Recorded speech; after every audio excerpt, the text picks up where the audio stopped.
one is economic reforms and liberalization. Sir मुझे तो पढ़ा दिया सर सुबह से आपको तो उसी को पढ़ा दिए एलपीजी एलपीजी तो कैसे पढ़ा एलपीजी जब शुरू नहीं चला इकोनॉमिक्स का तो एलपीजी में तो हम लोग तो 2 3 क्लास पढ़ा है सुबह से आपको तो कैसे का क्या सब्जेक्ट क्या है मैनेजमेंट इकोनॉमिक्स वाले का नहीं वो इकोनॉमिक्स कॉमन में मतलब उन्होंने कहा कि शुरू में सब्जेक्ट एक्चुअली ये टॉपिक मेंशन कर चुका हूं आज के पहले बताओ तो फिनिश कर देता सर इकोनॉमिक रिफॉर्म्स है लिबरलाइजेशन यहाँ पर हमने लिबरलाइजेशन ग्लोबलाइजेशन बताया है तो एलपीजी में है पीजी भी नहीं इकोनॉमिक रिफॉर्म है liberalisation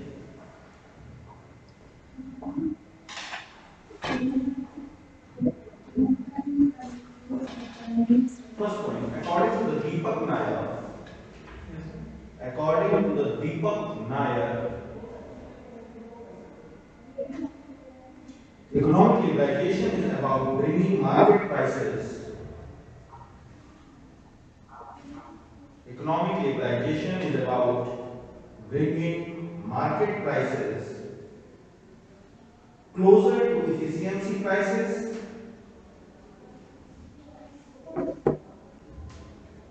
Closer to efficiency prices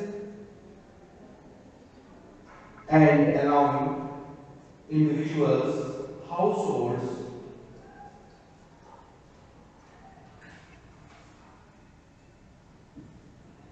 or firms more freedom to make economic decisions.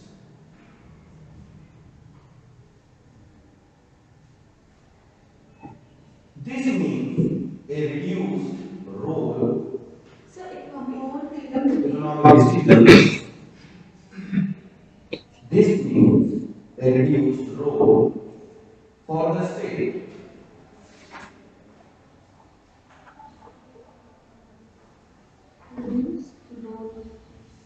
अब in the current scenario, लिखना नहीं है, liberalization, ठीक है?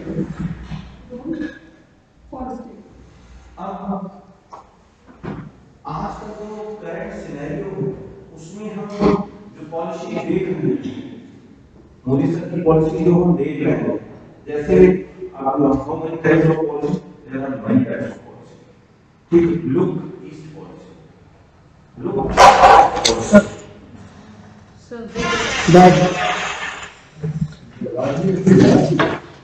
ठीक है look east policy look west policy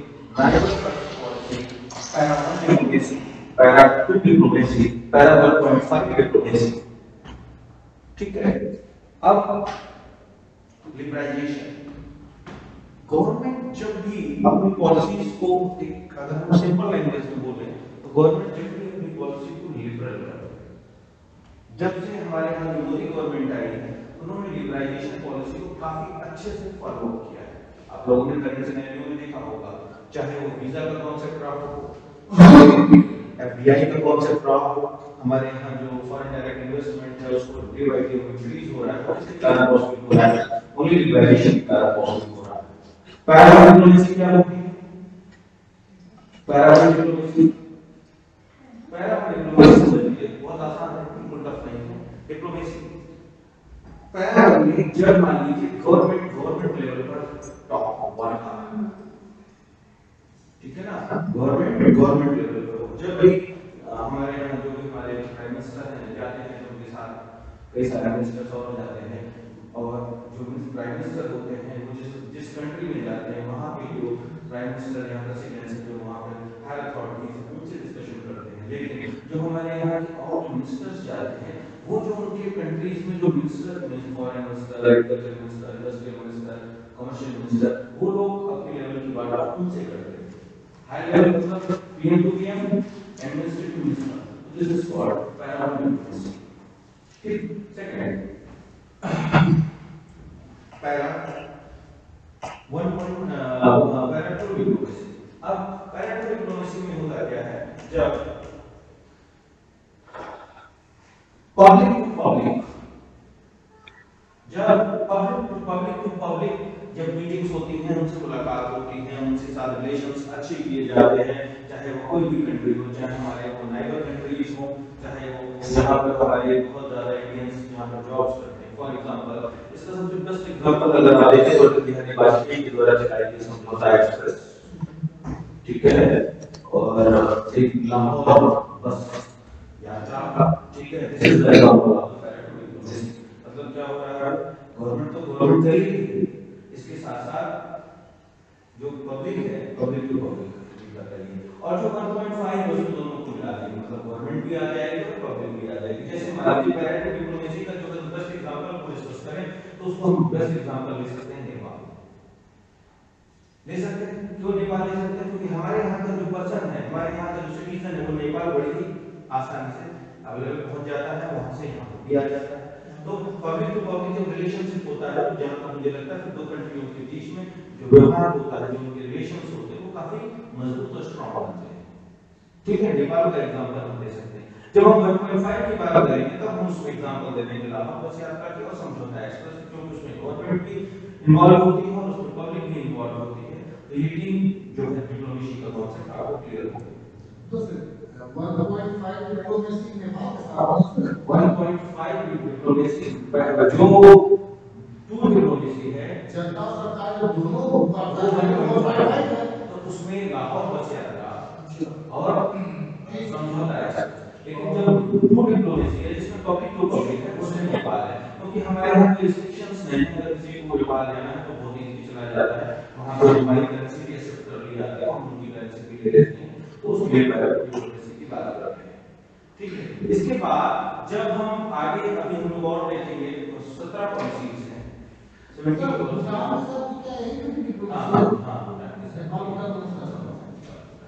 तो अब एक्चुअली में जब हम और सारे डिप्लोमेसी देखेंगे कि फिर इसमें हम एक बहुत फेमस प्रधानमंत्री रहे हैं, शायद उनका नाम डॉक्टर कुमार गुजराल था, तो गुजराल डिप्लोमेसी। दूसरा है कृष्णा डॉक्ट्रिन। कृष्णा डॉक्ट्रिन क्या है? तो ये सब दोनों आने वाले समय पर जहाँ इसकी नीड होगी वहाँ उसको बताना ठीक है। अब इवैल्यूएशन भी हम लोगों के लिए, रिसर्च के लिए एक अच्छा, भाई हम लोग क्या कर रहे हैं, जो भी टॉपिक्स हम लोग पढ़ रहे हैं उसका मेन कॉन्सेप्ट ऑब्जेक्टिव अप्रोच तो है ही, बट उसके साथ साथ सब्जेक्टिव अप्रोच भी है, क्योंकि हमको हर टॉपिक को अपने रिसर्च से कोरिलेट करके देखना है। लिबरलाइजेशन में आप भी ले सकते हैं। आपने देखा होगा आज से 1.5 साल पहले लखनऊ में बहुत बड़ा महोत्सव हुआ था, जिसमें मेरे हिसाब से बहुत सारे इन्वेस्टर्स को इनवाइट किया गया था। लखनऊ में बड़ा सुर्खियों में रहा, डिफेंस एक्सपो नहीं, एक इन्वेस्टमेंट का जिसमें रेडियो पर, एफएम के न्यूज़पेपर्स में यूपी में आदमी क्या, पहले यूपी में आदमी इन्वेस्टमेंट करने से डरता था। गुंडाराज सबसे पहली चीज, पावर, इलेक्ट्रिसिटी बहुत बड़ी प्रॉब्लम्स, ये सब चीजें काफी सारे इश्यूज थे। बट इस गवर्नमेंट में क्राइम पर तो अगर हम लोग फोकस करें कि क्राइम पर जो कंट्रोल हुआ है लास्ट 4 इयर्स में या 4.5 इयर्स में योगी गवर्नमेंट में, तो उतना शायद किसी गवर्नमेंट में इतना ज्यादा नहीं हुआ, क्योंकि इस समय क्राइम का जो ग्राफ है, जो 10 to 20% जो जनरल क्राइम है, जो अभी तो उनको कोई नहीं पता किसी के माइंड में क्या चल रहा है, क्या वो घटना कर देते, उसके बारे में तो नहीं कहा जाता, लेकिन 80% क्राइम इस गवर्नमेंट ने कंट्रोल किया है। तो अब यूपी में जितने सारे इन्वेस्टर्स हैं उनको इनवाइट किया गया, तो इनवाइट करने के पीछे उनको कुछ ना कुछ कॉन्सेप्ट बताया गया कि भाई आप हमारे यहाँ क्यों इन्वेस्ट कीजिए। 2018 में नरेंद्र मोदी जी ने एक सम्मेलन किया था गुजरात में, और उन्होंने वहां पर उस सम्मेलन में, बहुत फेमस सम्मेलन था, उस सम्मेलन में उन्होंने 3D का डिस्कस किया था। सब लोग आपको जानते हैं 3D, ये एनालाइज कॉन्सेप्ट्स, ठीक है। इसमें ऐसे लोग जो भारत के हैं, भारत से बाहर रहते हैं, उनको यहाँ पर इनवाइट किया गया, बोला आप हमारे यहाँ आइए और हमारे यहाँ आकर आप इन्वेस्ट कीजिए। तो उन लोगों ने पूछा भाई हमें क्या है, भाई हम तुम्हारे यहाँ क्यों आए, ठीक है। तो जो पहले अब 3D है, तो यहाँ 3 डायमेंशंस को कोई लेना देना नहीं, यहाँ पर 3D अलग अलग होता है, ठीक है। पहले D का मतलब है इंडिया डेवलपमेंट मार्केट। अब हमारे यहाँ आइए, आप हमारे यहाँ प्रोड्यूस करिए, आपको सेलिंग के लिए कहीं जाने की जरूरत नहीं है, क्योंकि जो आप प्रोड्यूस करेंगे उसका कंजप्शन यहीं पर होगा। तो पहला D demand, the big demandable market. दूसरा डी डिप्लोमेसी, दूसरा डी डिप्लोमेसी या उसको वैसे कहो डिप्लोमेसी का डेमोक्रेसी का डेमोक्रेसी। कोई भी इन्वेस्टर्स वहां पर इन्वेस्टमेंट करना चाहता है जहां की सरकार में स्टेबिलिटी, जो सरकार 20 लोगों से मिलकर बनी हो, सांसदों से मिलकर बनी हो, वो सरकार कभी ओन डिसीजंस नहीं ले सकती है। आप कहेंगे तो आप उसका आप जैसे पूर्ण बहुमत की सरकार होगी तो जो डिसीजंस होंगे वो इजीली लिए जा सकते हैं। आपके सामने भी ऐसे कई एग्जांपल्स हैं, जैसे पूर्ण बहुमत सरकार में जो पिछले कई सालों से पेंडिंग पड़े हुए थे, लेकिन पूर्ण बहुमत सरकार ने उसको बहुत ही आसानी से सॉल्व आउट कर दिया। तो उन्होंने कहा दूसरी डेमोक्रेसी। तीसरा डी का मतलब है डेमोग्राफिक डिविडेंड, जनांकीय लाभांश। मतलब क्या हुआ, उन्होंने कहा हमारे यहाँ करिए, क्योंकि हमारे यहाँ जो वर्किंग रेशियो है, जो वर्किंग पॉपुलेशन है, वो सबसे अधिक है, सबसे युवा देश का दर्जा हम लोगों के पास प्राप्त है। तो क्यों ये था उनका 3D का कॉन्सेप्ट। उन्होंने बताया कि आप हमारे यहाँ क्यों इन्वेस्टमेंट करिए, क्यों करिए, तो उन्होंने वहां पर 3D का। तो ये बात हो गई किसकी, फॉरेन इन्वेस्टर्स की, इंडिया में एफडीआई को इंकरेजमेंट करने के लिए। कई सेक्टर्स के लिए उन्होंने एफडीआई के रास्ते पूरी तरीके से खोल दिए और कई सेक्टर्स को उन्होंने लिमिट्स को इंक्रीज कर दिया। अब सैमसंग का एक बहुत बड़ी फैक्ट्री जो कोरिया की कंपनी है उसको नोएडा में स्टैब्लिश किया गया। सैमसंग ने ह्यूज अमाउंट इंडिया में इन्वेस्टमेंट किया। ठीक, आपका इन्वेस्टमेंट किसी दूसरे की इनकम होता है, ये आप लोग अच्छी तरीके से जानते हैं। अब क्या हुआ कि जब वहां पर इन्वेस्टमेंट हुआ, यहाँ पर इन्वेस्टमेंट हुआ, यहाँ पर एम्प्लॉयमेंट क्रिएट हुआ। भाई आप लोगों ने खुद ही उस दिन कहा कि सर अगर पॉवर्टी को हमें रिड्यूस करना है तो सबसे बड़ी चीज है कैपिटल फॉर्मेशन, और हमारे पास क्या है, बैलेंस थ्योरी को हम फॉलो नहीं कर पाते। क्यों? क्योंकि हमारे पास इतना ह्यूज अमाउंट नहीं है कि इकोनॉमी के सारे सेक्टर्स में हम एक बल्क अमाउंट में इन्वेस्ट कर सकें। तब हमें दूसरा मेथड अनबैलेंस हर समय सरकार उसको फॉलो करना पड़ेगा, और जिस में हमको पॉसिबिलिटी ज्यादा लगती है एनकरेजमेंट की या ग्रोथ की, उसमें हम इन्वेस्टमेंट करते हैं। आने वाला समय में आप देख रहे हैं टेलीकॉम सेक्टर भी नई ऊंचाइयों पर पहुंच रहा है। ठीक है, अभी एक लेटेस्ट टेक्नोलॉजी पर डिस्कशन चल रहा है, जिसे आप लोग जान रहे हैं 5G टेक्नोलॉजी। 5G टेक्नोलॉजी में एक सबसे बड़ी प्रॉब्लम ये आ रही थी यूएसए के साथ कि 5G टेक्नोलॉजी पर वर्ल्ड में 3 कंपनियां काम कर रही थी। एक थी हुआई, एक थी नोकिया और एक थी सोनी एरिक्सन। ये 3 कंपनियां काम कर रही थी, और इसमें जो सबसे कम कॉस्ट आ रही थी वो कॉस्ट आ रही थी हुआई की, ये चाइना।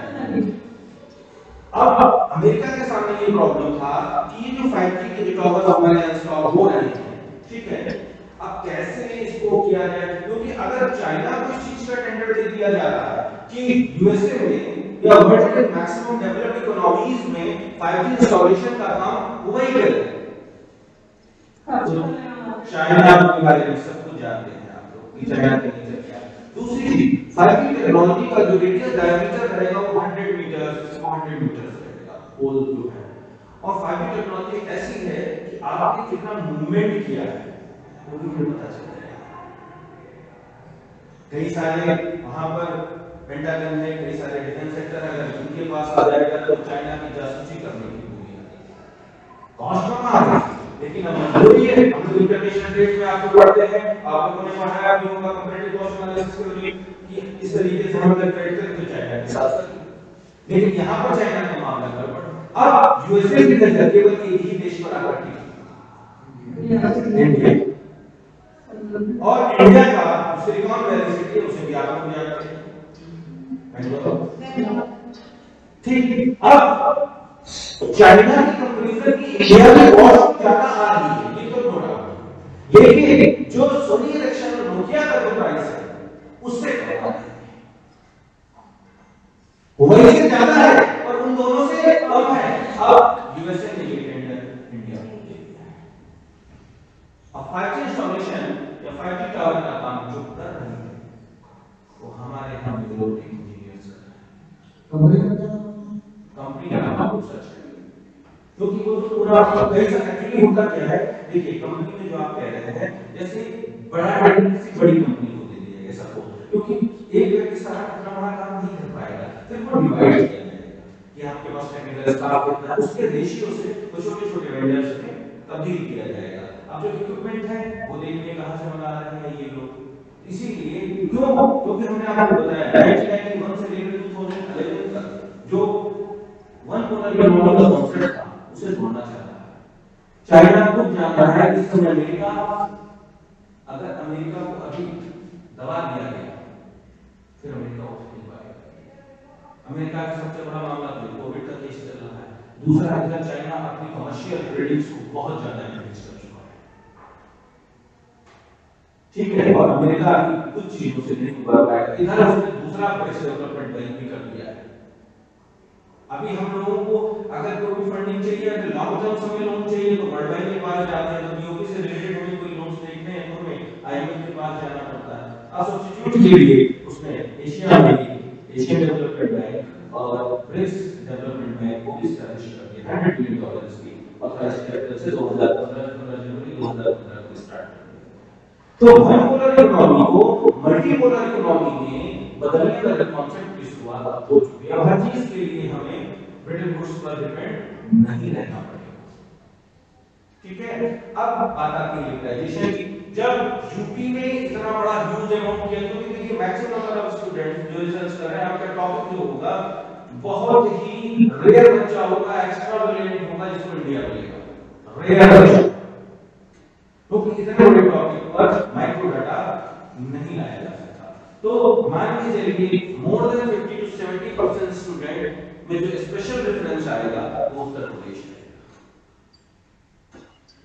अभी एक राजस्थान की बच्ची है, उसने अपने रिसर्च कर रही है और वो अपने प्रोसेस को लेके गई और उसमें उसने एक छोटा सा मीरपुर सॉरी एमपी साइड 9 या 11 जिले हैं, तो उसने एक इंडिविजुअल डिस्ट्रिक्ट का दिया, आरडीसी के लिए उसको डिस्ट्रिक्ट कार्ड दिया गया, उसमें एमपी जोड़ दिया गया। तो मतलब ये है अब भाई एमपी का तो कभी ठीक है, मैंने तो वही डिस्ट्रिक्ट नहीं, फिर आपको क्या करना पड़ेगा, इसमें भी लॉजिक है, इसमें भी आपको यूपी में जोन में बांटना पड़ेगा जो सरकार ने बांटे, पूर्वांचल, मध्यांचल, उत्तरांचल और दक्षिणांचल, इन चार जोनों में बांटना पड़ेगा। और फिर इसके बाद जो भी आप लेंगे उसमें आप लेंगे simple random sampling method From all the zones और सभी zones से लेंगे कि एक ही zone का करेंगे? सारे जोन से। अच्छा, अभी तो कह रहे हैं इन्वेस्टमेंट उसका ठीक है, स्ट्रेटिफाइड सैंपल लिए हर जोन से, हर सेक्टर से, हर जगह वैसे आपको स्टार्ट करना पड़ेगा ब्लॉक्स, ब्लॉक इनिशियल स्टार्ट, जैसे कानपुर नगर है 23 मई 1981 को 23 मई 1981 को कानपुर नगर का डिस्ट्रीब्यूशन किया गया। इससे पहले समझ नगर फिर आया नगर और कानपुर नगर में भी 10 ब्लॉक है और कानपुर देहात में भी 10 ब्लॉक है, ठीक। अब जिसका मतलब बैकग्राउंड रूरल से है तो अपना रूरल ले, लेकिन अगर आपने जस्टिफाई कर दिया वहां पर सुपरवाइजर के सामने या आरडीसी काउंसिल कि आपका जो टॉपिक है और उससे आपने कोरिलेट कर दिया माइक्रो स्टडी को लेकर, देन ही इज अप्रूव्ड, तो अप्रूव हो जाए। और जहां हमको यहां हमको समझाया कि सर हम ये करेंगे वैसा करेंगे वैसा करेंगे, पॉसिबल जो चीजें नहीं, क्योंकि उन्हें भी अच्छी तरीके से पता है, क्योंकि आप लोग हम लोगों को जो गुरु हैं वंशज हैं एडमिनिस्ट्रेटर उन्होंने कहा है कि और ग्रेड स्पेशलाइजेशन, तो वो लोग स्पेशलाइज्ड हैं, लास्ट 43 या 40 इयर्स से यही काम कर रहे हैं। लास्ट ईयर जो आया है भाषा जाएगी, अब वो गांव में जाएगा नहीं है, वो कह रहे कि मैं किसी गांव में टॉपिक पे गांव का एरिया को सेलेक्ट कर ले। लास्ट ईयर जो सुपरवाइजर में आप लोग एक्सपर्ट आए थे दवा chancellor of the university subject of economics, वो बैठे हुए अब इसी के सामने आप तो क्या बोलेंगे? अगर विश्वविद्यालय डॉक्टर शुक्रिया सर, क्या डॉक्टर शुक्रिया सर, आप लोग सर थे आईडीसी में, आप लोगों की अब आप बताइए क्या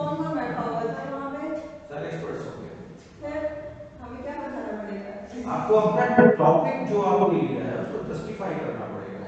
क्या आउटकम्स आएंगे, what is the benefits of significance, क्या है इसका स्कोप, क्या है इसकी हाइपोथेसिस, क्या है इसके ऑब्जेक्टिव्स, क्या है, why the doing of this research, then you have to describe sir this जो फर्स्ट हमारी आरटीसी होगी उसमें हमारा सब कुछ यही डिस्कस होगा। फर्स्ट नहीं, आफ्टर द ये जो एग्जाम है हां, एग्जाम के बाद तो हमारे पहले वो आरटीसी पढ़ेंगे, क्या होगा, उसके बाद तो प्रोग्रेस थी, उसके बाद प्रोग्रेस रिपोर्ट होती है वो 6 महीने बाद, वो हां, वो 6 महीने बाद होती है।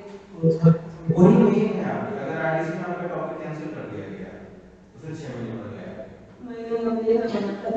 इसी नहीं आप कोई इन्फॉर्मेशन मैं इसलिए बता रहा हूँ, मैं आपकी तरफ से बता रहा हूँ ऐसा कुछ नहीं, क्योंकि आप लोग पहले से, मैंने क्या बोला, आप लोग पहले से अलर्ट रहिए, अभी से आप अपना टाइम शुरू कर दीजिए रिसर्च के लिए, अपना टॉपिक्स, अपना एरिया ऑफ स्पेशलाइजेशन वो आप चूज कर सर अभी भी कुछ समझ में नहीं आ रहा है, इतने सारे तो कंटेंट्स हैं, 2019 में जो बच्चे थे मेरी समझ में नहीं आया, 20 में थे वो भी समझ में नहीं बहुत आया। सारे कंटेंट्स हैं, समझ में नहीं आ रहा।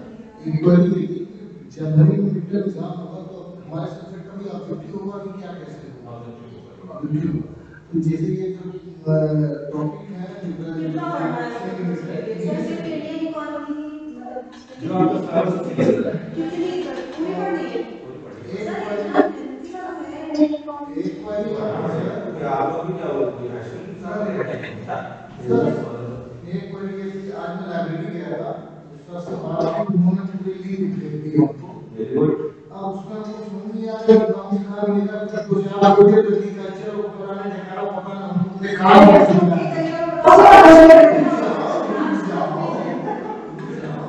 मैं इसलिए शेयर नहीं किया कि हमको टेक्निकल चीजें नहीं पता, मिली सब हमको ये नहीं पता कि हमारे शेयर करने से क्या होगा, वो नंबर नहीं पता चले, क्योंकि ये चीजें कॉन्फिडेंशियल होती है, आप किसी यूनिवर्सिटी का बंदा इस्तेमाल कर सकता है, आप कैंपस में है तो कैंपस वाईफाई इस्तेमाल कर सकते हो, वो होता है, उसके अलावा कोई पासवर्ड चाहिए ऐसा।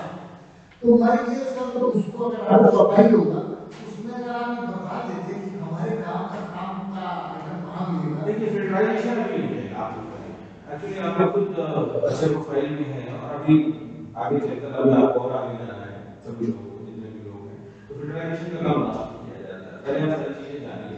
मैं इसलिए बोल रहा हूँ सर, इससे आपने ये कहा कि टॉपिक डिसाइड करिए, मैं क्या करना हो, अभी हमको यही नहीं पता कि मिलेगा कहाँ से, तो खोजे 2 महीने बीच में टाइम नहीं लगेगा सर, अब प्राय कम आ जाएगा, काम नहीं चलेगा। देखिए उसमें ऐसा कुछ नहीं है, firstly you decide your branch, in which branch you have to for the research, ठीक पहले भी आप अपना फोकस करिए, after that you have select who is the specialized in which subject, in चीज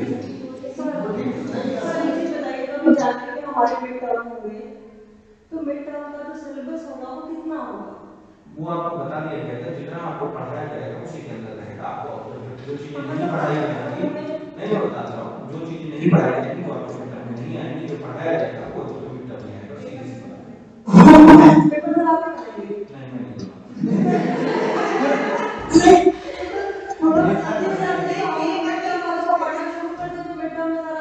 दूं, पहले लेक्चर में आपको रेफरेंस बुक्स बता दी गई थी, आप उसे परचेज करिए, उससे आपको पढ़िए, आप टॉपिक्स हैं आपके सामने, आप सिलेबस दिया हुआ है, उससे रिकॉर्डिंग कुछ सिलेबस में लिखी हुई है और उससे रिगार्डिंग कुछ मैंने भी आपको बोल दी और अपनी स्टडी स्टार्ट करिए, फोल्डर में आइए, पढ़ना शुरू करिए। ऐसे अगर हॉस्पॉच में रहेंगे तो हॉस्पॉच ही रहेगा, उसमें ऐसा आ जाएगा कि टॉपिक भी हॉस्पॉच में बनेगा और जिंदगी में इस चीज का अफसोस रहेगा कि इसमें काम नहीं कर पाए। मैंने पहले दिन भी कहा कि शायद नहीं कह दिया कंप्यूटर को फॉलो करो, मतलब ऐसे फील्ड में काम करना चाहो जैसे माने राम कर सकता है, ठीक है भाई उसको जाना है, मतलब अच्छी जगह जाना है।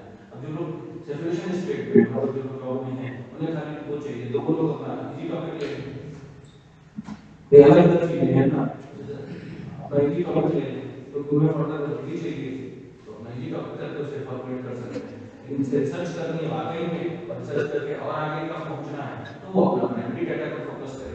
पहले ये पता करें कि क्या टॉपिक आपको लेना है, किस ब्रांच में आपको जाना है, फिर ये पता करें कि स्पेशलाइज्ड कौन है इस विषय में, उससे जाकर डिस्कस करें वीक टू, जैसे यहाँ आपने किसी प्रोजेक्ट की समीटिंग, उससे जाकर डिस्कस करिए, थोड़ा सा उससे टाइम मांगिए, फिर उसके बाद अपना तय करिए, फिर उसके बाद वो तो बात की बात है जो 6 महीने वाला है, तो आप जो टॉपिक फाइनल हो जाएगा, हम इसकी उसकी पॉसिबिलिटी देखिए, उस सब्जेक्ट जो जिस टॉपिक उसकी पॉसिबिलिटीज क्या, उसकी प्रोबेबिलिटीज क्या है, उसमें फ्लक्चुएशंस क्या है, उसमें क्या गवर्नमेंट को क्या बेनिफिट्स हैं, काम ऐसा करिए रिसर्च से गवर्नमेंट को बेनिफिट्स, रिसर्च का मतलब क्या है? मतलब मैंने 20 साल बाद पॉलिसी मेकिंग में उसका क्या क्या प्रॉब्लम है? है? आप इस रिसर्च से कंट्री को आप जवाब दें, इसलिए किसी भी इंटरव्यू में जाएंगे, किसी भी आप उसमें जाएंगे, सबसे पहले जस्टिफाई करना पड़ेगा टॉपिक, तो आप उसके बेनिफिट्स बता देंगे, गवर्नमेंट के बेनिफिट्स बता देंगे, तो कोई भी एग्जामिनर या कोई भी सुपरवाइजर उसको कट नहीं कर सकता। जब आप उसको कंफ्यूज करेंगे तो ऑब्वियस सी बात है, तो फिर आपको वो अपना डायरेक्शन दे देगा कि you have change this topic this, फिर उस समय आपके पास कोई ऑप्शन नहीं रह जाएगा, जो उसने कलम चला वही आपका टॉपिक डिसाइड हो जाएगा। फिर आप ना चाहते तो उस टॉपिक को 3 से 4 साल रहना पड़ेगा, और अभी आपके पास भी टाइम है, इतना ज़्यादा लोड नहीं है, उस टाइम पर आप बहुत ही आसानी से जो भी आपके रिसोर्सेज हैं उनसे आप अपने रिसोर्सेज से कंफर्म करिए किस एरिया में हमारे लिए कंफर्टेबल रहेगा, ठीक, और किस एरिया में काम करने की आवश्यकता है। तो इसमें तो सारे बहुत इनोवेटिव हैं, अभी आपके काम करने की। और रही बात बैकग्राउंड एनालिसिस के, तो उसके लिए आपको क्वेश्चन रेडी करना पड़ेगा। यू हैव आप कानपुर जनपद में है, सबसे अच्छी बात है, यहाँ पर आपको मालूम है इंडिया के टॉप इंस्टीट्यूशन IIT के, यस, अपने रिसोर्सेज को यूज करिए। IIT में भी इकोनॉमिक साइंस डिपार्टमेंट है, not economics, not humanities, economic sciences, ठीक है। वहाँ पर भी रिसर्च करना है, you have to talk to him and discuss with him. रास्ते में आपको सारे बता दिए हैं, अब आप चलना चलना आपका काम, यहाँ बैठने से कुछ नहीं होगा, यहाँ सोचने से प्लानिंग करने से कुछ नहीं होगा, उसको एग्जीक्यूट करना पड़ेगा और जल्दी एग्जीक्यूट करना पड़ेगा, उस टाइम को तेजी से निकलेगा, पूरा पता नहीं चलेगा होना चाहिए। जी सर, हम तो अभी तक सर ऐसा कहना आप लोगों को प्राइमरी फोकस करना चाहिए कि सेकेंडरी डेटा पर फोकस करना चाहिए? डेटा की बात तो तब करो जब कुछ चीजें फाइनल हो जाए, तो आप प्राइमरी फर्स्ट स्टेज फोकस पे नहीं होता है, मतलब सोच रहे हैं कि किसी firstly you have to focus on your study, because अगर एग्जाम क्लियर नहीं हुआ ना तो वापस फिर आ जाओगे। इसीलिए अगर रिसर्च जो अच्छे बच्चे हैं उनके लिए मैं कह रहा हूँ, जिनको मतलब जैसे कॉन्सेप्ट क्लियर है, फंडामेंटल कॉन्सेप्ट पता है, टूल्स पता है, स्टैट्स के टूल्स पता है, इम्प्लीमेंटेड से सॉफ्टवेयर पता है, तो उनको लोग अपना उस पर काम करें। लेकिन जिनको अभी सब्जेक्ट पे ही डाउट है कि सब्जेक्ट ही मुझे पढ़ना है, वो लोग सब्जेक्ट पे पहले फोकस करें। अदरवाइज अगर आपके परसेंटेज कम आते हैं और आप इस कोडिंग में बाहर हो जाते हैं तो फिर आपके लिए से वेट होगा, लेकिन आपकी बार वेट बंद हो जाएगा, कुछ आगे नेट मिल जाएगा, तो हमारा अच्छे से नहीं दिखता है। चलिए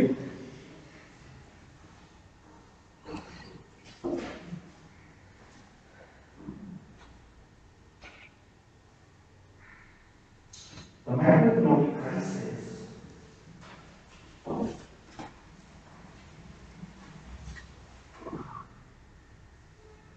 the macroeconomic crisis was precipitated mainly by the growth of the public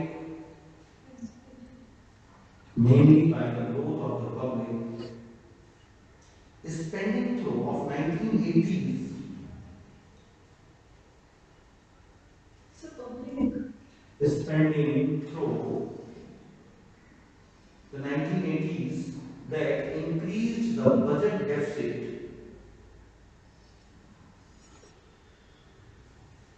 as a proportion of our gross national product.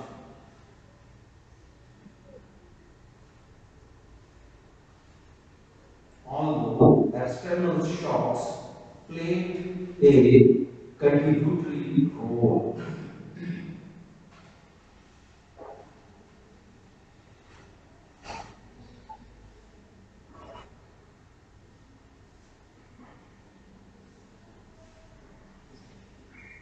The public debt to GNP ratio increased.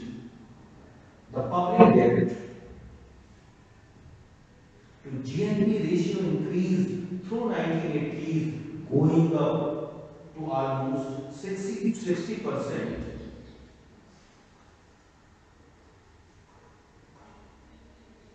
at the end of the decade. Sir इनका last Income कहाँ? Last का तो क्या बोला आपने? 60% 60% at the end of the decade. Income ticket को income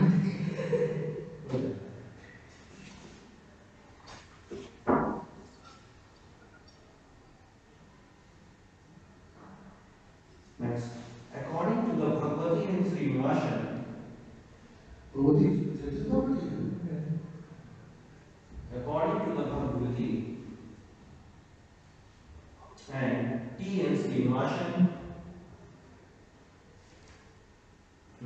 93. The question must be addressed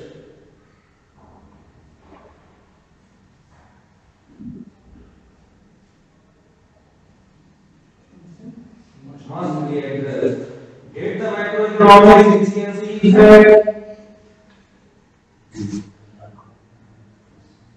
Did the macroeconomic inefficiencies have anything to do with this?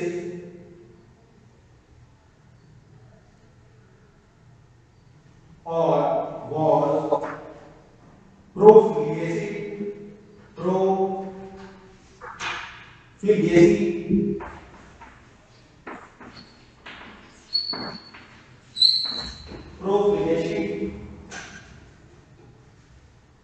the true final and the sole cause of the macroeconomic crisis. The true final and the sole cause of the macroeconomic crisis. To them, it was the former.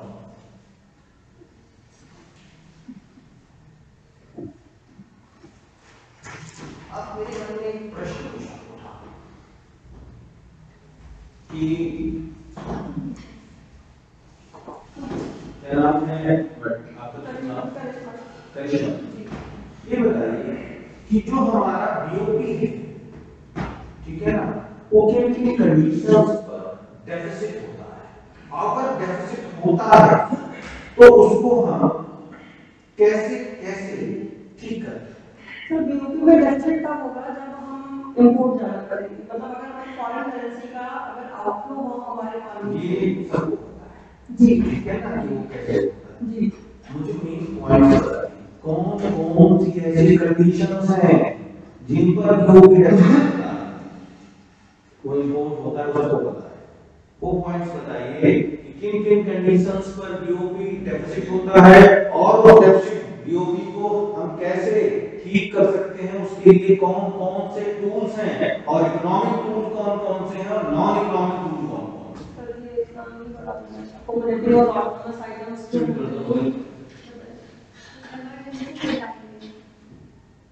उसको हटा दो, ठीक है, यहाँ भी उसको कोई जरूरत नहीं, भविष्य में ऐसी स्थिति ना ही आए। हाँ, उसके अलावा सोचो, तुम तो होशियार हो, जल्दी बता दो। सर पढ़ा तो है जो भी बताया उसी पॉइंट ऑफ व्यू से। देखो यहाँ पे एक दूसरे पर डिपेंडेंसी में नहीं तो वही है कि इम्पोर्ट ज्यादा अगर हो जाता है बेसिक नहीं पूछना है। आने वाले समय में आप डिस्कस करोगे, आने वाले समय में जिस जनरेशन को आप लोग पढ़ाने जाओगे ना, वो जनरेशन आपकी जनरेशन से 10 गुनी आगे है। I know you know sir foreign exchange जो रेट होता है दैट आल्सो अफेक्ट कहीं और आप पहुंचे, वहां पहुंचेंगे तो वहां भी गड़बड़ हो जाएगा। अगर आप बताएं, हम बताओ जवाब दो।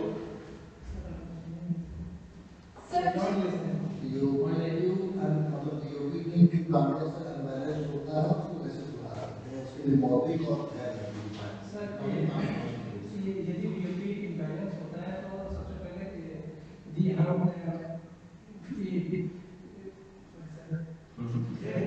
फिजिकल पॉलिसी अपनाते हैं तो इसके तहत क्या करते हैं कि हम जो टैरिफ वगैरह ऐसा इसको जो है हम बढ़ा देंगे, ठीक है, तो इससे क्या होगा कि हमारा टैरिफ तो मैंने पूछ लिया। ये सर कोपेन टैरिफ बताओ लुटेरा राशि का ऐसा लुटेरा राशि का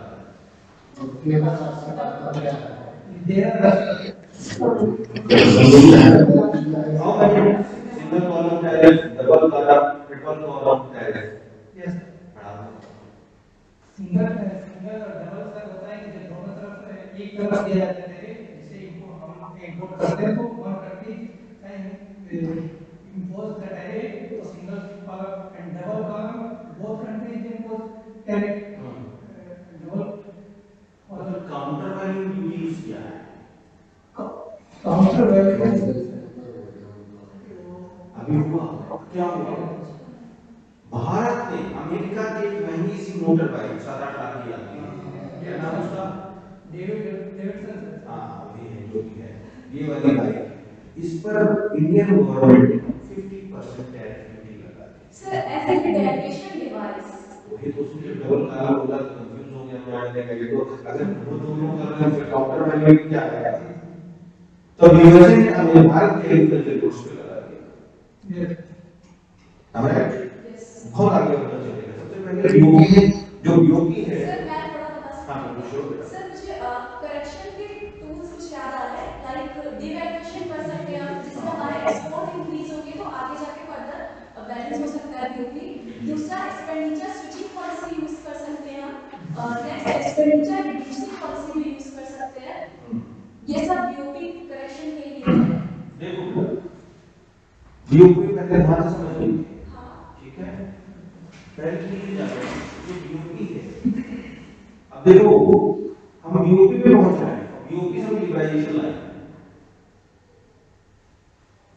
देखिए टॉपिक कहां से कहां कोरिलेट हो रहे हैं। इकोनॉमिक की ही तो विशेषता इंडियन इकोनॉमिक्स और मैक्रो इकोनॉमिक्स। इंडियन इकोनॉमी में हमने आपको पहले लेक्चर में बताया था 4 pillars, public monetary agriculture and demography, 4 पिलरों को मिलाकर बनता है 5वां पेपर, इसे कहते हैं इंडियन इकोनॉमी, ठीक है। अब बीओपी में सबसे पहले मान लीजिए क्या सबसे पहले है long run economic development projects. Bharat में आर्थिक विकास के लिए किए गए बड़े बड़े कार्य, मतलब कैसे, अभी आपके सामने इसका एग्जांपल देता हूं। आपके सामने अभी लेटेस्ट प्रोजेक्ट बन रहा है, सब लोग देख रहे हैं, रोज देख रहे हैं, क्या मेट्रो। ये मेट्रो 15,000 करोड़ का प्रोजेक्ट है उत्तर प्रदेश सरकार का। कई सारे सामान ऐसे होंगे, प्रोडक्ट्स ऐसे होंगे जो हमारे देश में मैन्युफैक्चर नहीं होते होंगे, जिसे हमें बाहर से मंगाना पड़ेगा, राइट। जब हमें बाहर से मंगाना पड़ेगा तो हमारे इंपोर्ट्स इंक्रीज कर रहे हैं और एक्सपोर्ट डिक्रीज हो गए, जिसके कारण हमारा यूपी एडवर्स हो जाए। पहला गवर्नमेंट पॉलिसी और the developmental policy of the government. Economic भाई कोई भी मिनिस्टर आया कुछ भी बोल के चला गया, यहाँ से यहाँ तक ये बनेगा, हाईवे बनेगा, ये बनेगा, ठीक है। प्रोजेक्ट तो इकोनॉमिक डेवलपमेंट की है, आने वाले फर्दर फ्यूचर में कंट्री का इकोनॉमिक डेवलपमेंट होगा, लेकिन उसके लिए हमारा क्या है, इंपोर्ट तो बढ़ गया। दूसरा सबसे अच्छा सभी लोग जानते हैं पॉपुलेशन ग्रोथ।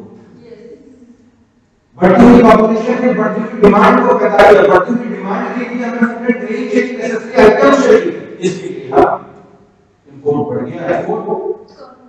तीसरा price effect and income effect, ठीक। प्राइस जब अरहर की दाल की प्राइस बढ़ गई तो हमें क्या करना पड़ा, ठीक। इनकम इफेक्ट, सचिन तेंदुलकर और जो बड़े बड़े लोग हैं, ठीक है ना, तो उनकी इनकम ऑब्वियसली बढ़ जाता है, वो अच्छे गुड्स का यूज करते हैं, उनका जिसके कारण इंपोर्ट बढ़ जाता है। तीन कारण हो गए। चौथा डेमोन्स्ट्रेशन इफेक्ट, इसका कॉन्सेप्ट है आप बताओ what is ratchet effect. Sir जब हम एक दूसरे को देख के कोई सामान खरीदते हैं तो वो होता है। बहुत बढ़िया, तो ये डेमोन्स्ट्रेशन क्या है, सर रैचेट इफेक्ट तो बहुत डेमोन्स्ट्रेशन इफेक्ट और रैचेट इफेक्ट में कोई कनेक्शन नहीं है सर, बिल्कुल है। हां तुमने जो बताया वो डेमोन्स्ट्रेशन था, इसका कॉन्सेप्ट है बताइए आप। तो रैचेट इफेक्ट क्या है, हिंदी में बताया किरकिरा, कौन सा किरकिरा, नहीं इंग्लिश भी चलता है वैसे।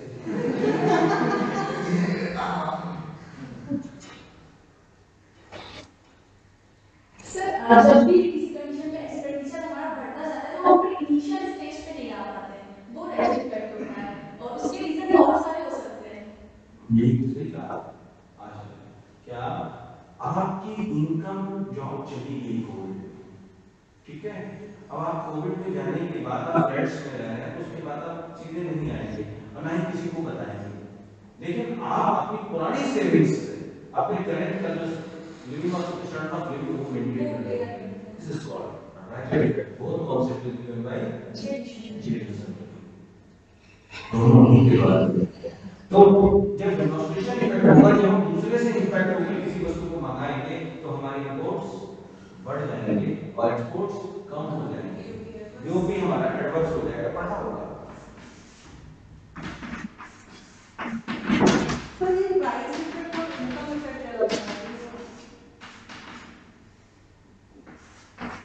संगीत से बता रहे हैं।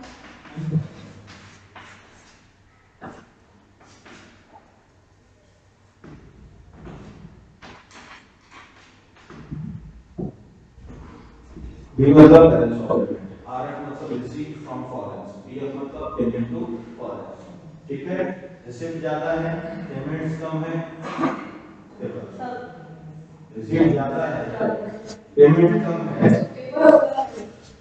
पेमेंट ज्यादा है, रिसीट कम है, और जीरो है, बात समझ में आ गई? तो ये वो रीजन है जिसके कारण बीओपी हमारा एडवर्स होता है। अब बीओपी को एडवर्स बीओपी को इक्विलिब्रियम में लाने के लिए हम लोग tariff sorry economic non economic ठीक ठीक। अब जो इकोनॉमिक टूल्स है उसमें सबसे पहला नाम होता है ठीक टैरिफ, सबसे पहले ठीक। दूसरा आंसर होता है डिवैल्यूएशन। टैरिफ कौन यूज करेगा? कौन करेगा? डिवैल्यूएशन कौन करेगा? ठीक है, दोनों का करते हैं डिवैल्यूएशन, मार्केट फोर्सेस के थ्रू भी होता है गवर्नमेंट वो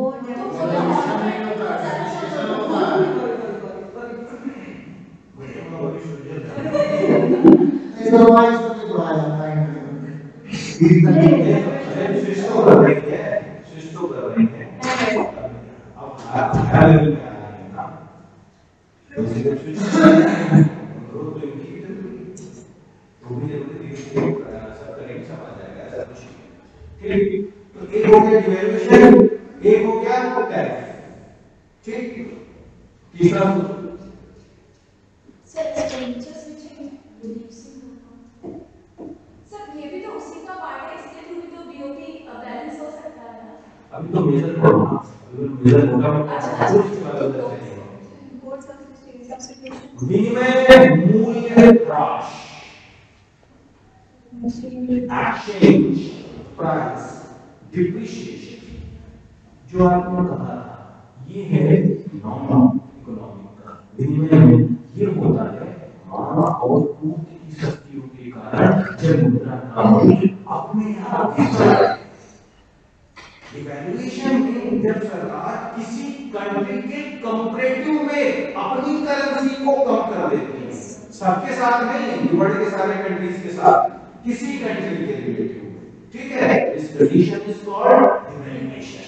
ठीक, जब मुद्रा का एक्सटर्नल वैल्यू कम हो जाती है, लेकिन जब मनी की वैल्यू डिमांड एंड सप्लाई के पावर के साथ कम हो या बढ़ जाए, जो हो जाए, उसे कहते हैं विनिमय मूल्य ह्रास, एक्सचेंज प्राइस डिप्रिशिएशन। ये किसमें चला गया? और इंपोर्ट सब्स्टिट्यूशन पॉलिसी यूज कर सकते हैं। इंपोर्ट सब्स्टिट्यूशन पॉलिसी क्या नहीं सर, जो गुड्स हम बाहर से मंगाते हैं, हम चीजें बाहर से मंगाते हैं, तो इसलिए सो ऑर्डर जब we need to produce that product in India, हम उसको इंडिया में प्रोड्यूस करते हैं। जैसे मशीनरी वगैरह है, हम ये सब बाहर से मंगाते हैं, तो अगर हम अपने प्लांट यहीं पे डेवलप करें तो हमें बाहर से नहीं मंगाना पड़ेगा। तो प्लांट को डेवलपमेंट करने के लिए हमें क्या चाहिए होगा? मनी, तो capital for money, not use money, capital formation. ठीक है, उस कैपिटल फॉर्मेशन को कहां से आता है? हम तो खुद कहते हैं सारी चीजें हैं,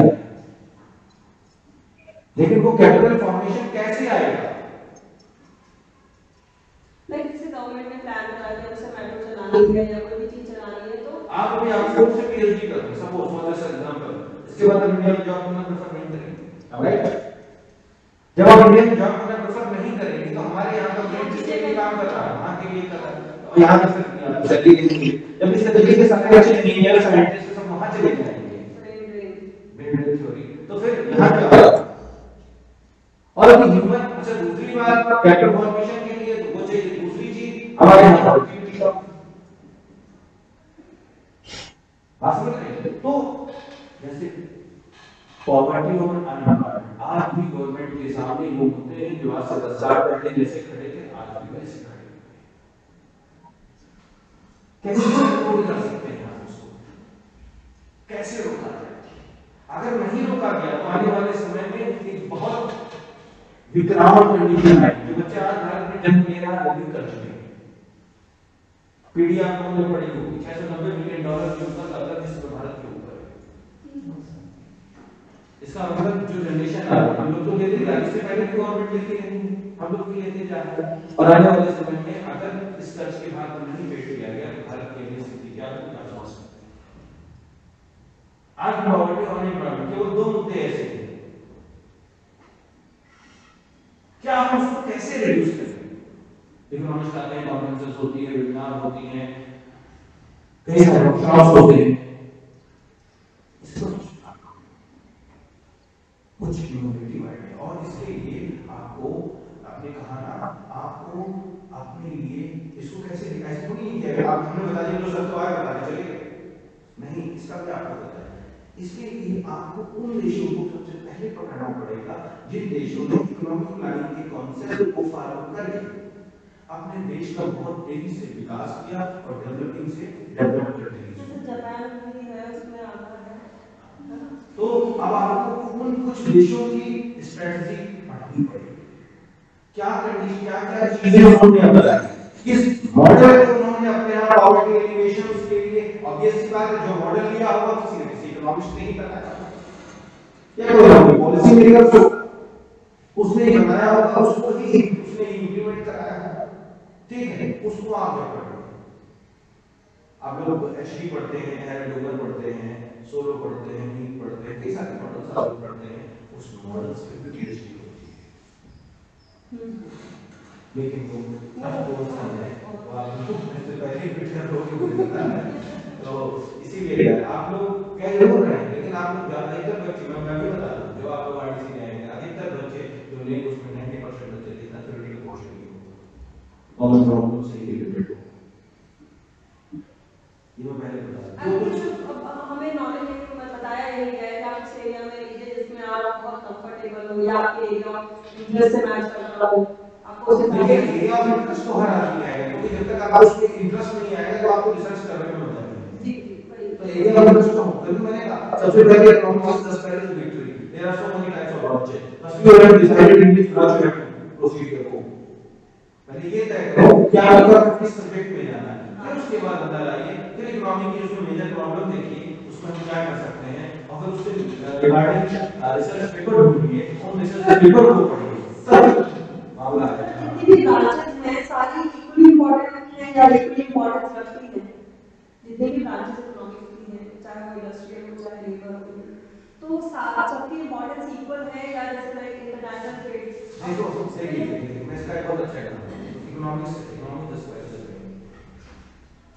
है जितने भी सब्जेक्ट दिया जा रहा है तो उसी तरीके से इकोनॉमिक्स में हो गया, जितनी ब्रांचेस से लिखा पार्ट हो गया, अब उसका सिग्निफिकेंस अब जैसे सवाल है सवाल तो मतलब जो ब्रांचेस हो गई तो मानता है कि स्टडी तो फिर भी इजी है, रेल वाली तो बहुत डिफिकल्ट। अब उल्टा सोचिए, सारे एक्टिविटी को फंक्शन देने की ताकत किसकी है? मनुष्य का एक ऐसा पार्ट साइंटिस्ट उससे इलेक्ट्रिसिटी पैदा करेगा, the recent innovations, this is called rays। शरीर का एक ऐसा भाग जिससे बिजली पैदा की जा सकती है, वह है मस्तिष्क। साइंटिस्ट उसके सामने जाते हैं और आप लोग इस साल पीछे जा रहे हैं, हर चीज इंपॉर्टेंट है, बस वो रिलेट तो हर होगा। अगर आप मान लीजिए एक्सपोर्ट्स लेती हैं तो एक्सपोर्ट्स के लिए भी तो आपको प्राइमरी सेकेंडरी और टर्शियरी पे जाना पड़ेगा, क्योंकि raw material manufacturing units in सबको तो मिलाएंगे तभी तो जाकर आप एक्सपोर्ट्स कर पाओगे। तो तीनों चीजें तो अपने आप साथ में आपको आ गई। फिर इसके बाद skill labour, human capital, capital formation अपने आप आ गई, टेक्नोलॉजी अपने आप आ गई, अंडरस्टूड सर। तो सारी चीजें ठीक है वो है वो मुझे तो आपको वो कराना है। हाँ, अब इसमें अपोजिट की बात करेंगे, मॉनेटरी की बात करेंगे, चाहे वो भी कर दो चाहे मॉनेटरी कर दो। जिस प्रकार से चलने के लिए दो पैरों की आवश्यकता होती है, उसी प्रकार से अर्थव्यवस्था को चलने के लिए भी दो पैर चाहिए, जो राजकोषीय नीति और पब्लिक नीति में बिना एक पैर के व्यवस्था चल नहीं सकती। तो अगर आप मॉनेटरी लोगे तो भी आप मॉनेटरी का कुछ कॉम्प्लीमेंट्री, अगर आप मॉनेटरी लोगे, अगर गवर्नमेंट उसमें कुछ वेरिएशन करने की तो आपको कोई मॉनेटरी बदल जाएगी, तो कॉम्प्लीमेंट एक दूसरे के, तो उसमें छोड़ा नहीं जा सकता। ये हम लोग उसमें पढ़ते हैं। आपने किस सब्जेक्ट से किया? आपकी ब्रांच एग्रीकल्चर थी और आपको उसमें सब्जेक्ट रखना? मेरा फिजिक्स से लिया था, मेरा तो शुरुआत से ही मेरा मन था कृषि संस्कृतियों की जननी और मानव जीवन की कोशिश को संपन्न करना।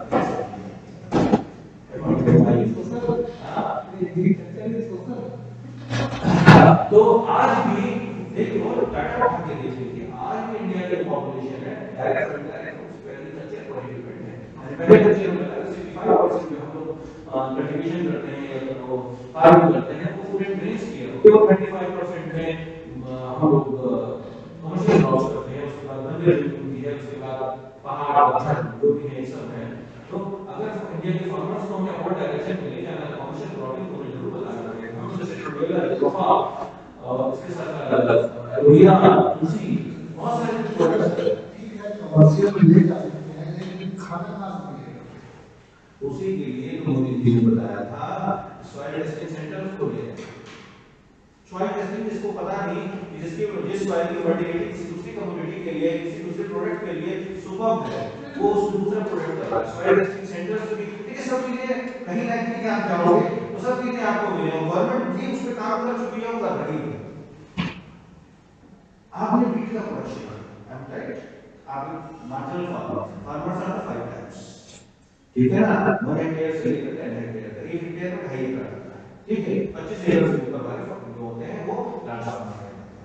आपने मान लीजिए उसका प्रोडक्शन किया बीट का, हमने आपसे कहा कि आप ऐसा करिए जहां आप बीट लगा रहे हैं इस पे तुलसी लगा दीजिए, आपकी इनकम को बढ़ाने का 103 महीने में तुलसी हो जाती है और 800 रुपए लीटर उसका तेल मिलता है इनकम। ठीक, हमने आपसे कहा कि आप गन्ना लगाएं, मान लो गन्ने को पानी की नीड है तो उसी में अपने का सारा एलोवेरा दिला जितने हमारे प्रोडक्ट्स हैं मैक्सिमम एलोवेरा यूज होता है, लोग तो खाते भी हैं शायद जो सुनता है एलोवेरा प्रोडक्ट्स हो। सिट्रोनिएला की कीमत है 1800 रुपए लीटर, जो आप शाम वाला चलाते हैं उसमें उसकी 2 बूंदें पड़ती हैं और राइट और आउट की बोतल तैयार होती है 1800 रुपए लीटर। जब तक एग्रीकल्चर फार्मर नहीं उठेगा, अभी जो 3 किसान का जो मुद्दा चल रहा था, अगर आप उसे ठीक में गवर्नमेंट ने क्या किया उसको बैक होना पड़ा, समझ नहीं आया। लेकिन इसमें भी आने वाले समय में बेनिफिट्स हाल फार्मर्स को जो कि गवर्नमेंट सेक्टर के साथ साथ अब प्राइवेट सेक्टर भी कूद रहा था। मान लीजिए एक किसान बेटा किसान नहीं करना चाहता, राइट, जब नहीं करना चाहता वो जमीन कटाई नहीं की जाती, कटाई वाला उसको मिसयूज करता है और कम प्रोडक्शन करता है। हमारे पास 20 बीघा जमीन है, मान लीजिए हम गवर्नमेंट जॉब में है और उसके बाद उस 20 बीघा जमीन को नहीं देख पा रहे हैं, रूरल यूज कर रहे हैं, हमने वो 20 बीघा एंटरप्रेन्योर को दे दिया और हमने उससे एक एग्रीमेंट कर लिया कि यू हैव टू पे इतना आप बेचिए। वो अपनी इनकम को बढ़ाने के लिए उसको लेबर लगाएगा तो भी हमारे यहाँ इनकम जनरेट होगी और वो अपने प्रॉफिट को मैक्सिमाइजेशन करने के लिए लेटेस्ट टेक्नोलॉजी लेटेस्ट चीजें लगाएगा तो कंट्री के लिए इनकम बढ़ेगी ना। हम तो यूज नहीं कर रहे, जो इच्छा होगा उसने कहा सब जानवरों के लिए वो हम हरी कुकर में होती है जानवर खाते हैं उसमें वो उगा रखा है और हमें उससे कोई मतलब नहीं, हम तो सर्विस सेक्टर में आ गए। तो ये था ठीक बात ही एमएसपी पर। अब एमएसपी के लिए रिटेल एग्रीमेंट चाहिए,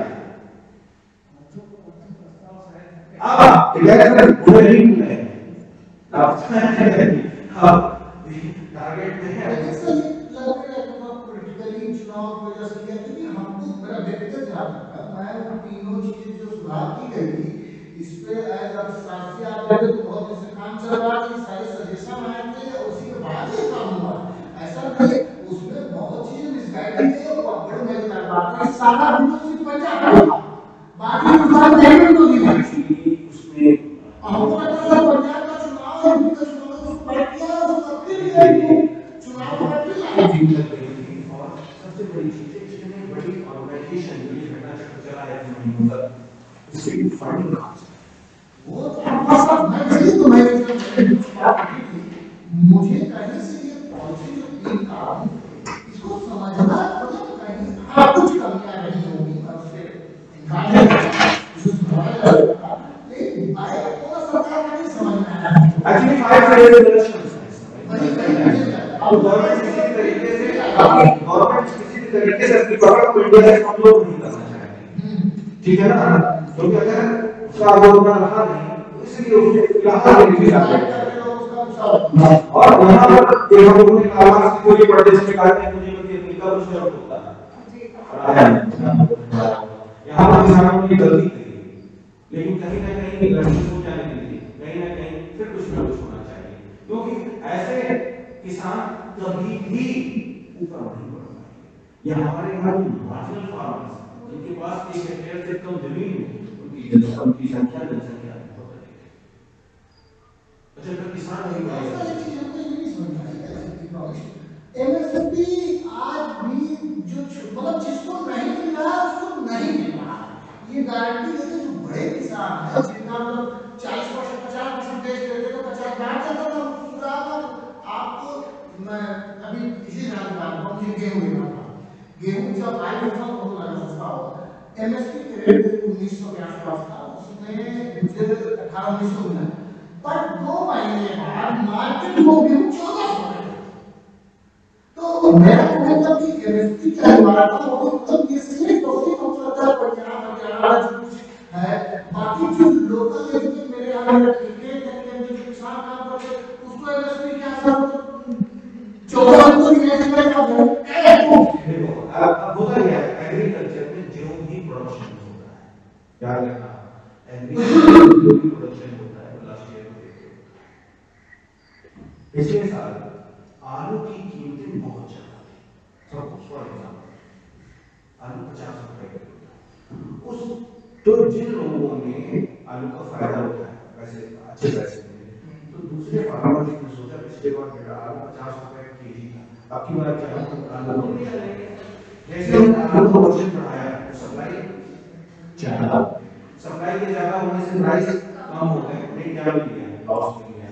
अब वो इस साल आलू नहीं करेंगे तो बिल्कुल लॉस हो गया, जैसे उन्होंने लॉस क्लियर किया आलू प्रोडक्शन नहीं किया, सप्लाई कम हो गई, हमने सप्लाई ये फ्लक्चुएशन एग्रीकल्चर हमेशा है, ये सब ठीक है, ये सब छोटा किसान सोच नहीं पाता अपनी दूध का, वो तुरंत का सोचता है।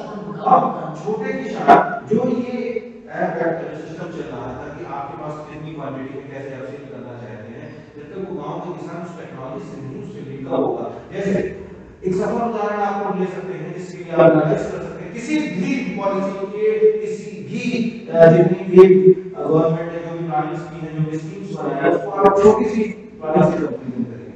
अब यहाँ गवर्नमेंट इंडिया में कोरोना का, ठीक है, और विश्व का सबसे बड़ा टीकाकरण अभियान भारत में सफलतापूर्वक चलाया, घर घर से ढूंढ के लोगों को इंजेक्शन लगाए गए। जब इंडिया ये कर सकता है तो इंडिया हर पॉलिसी को हर स्कीम को रूट लेवल पर जाकर भी एग्जीक्यूट करवा सकता है, तो लगन इंटेंसिटी चाहिए।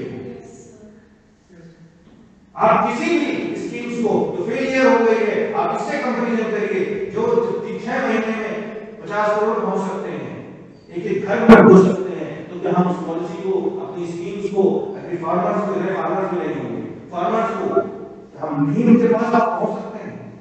एक सफल उदाहरण है, इस सफल को किसी सफलता के साथ कंपैरिजन कर दीजिए, पहला है रिजल्ट कोविड की सफलता का श्रेय सारी गवर्नमेंट से ले रही है।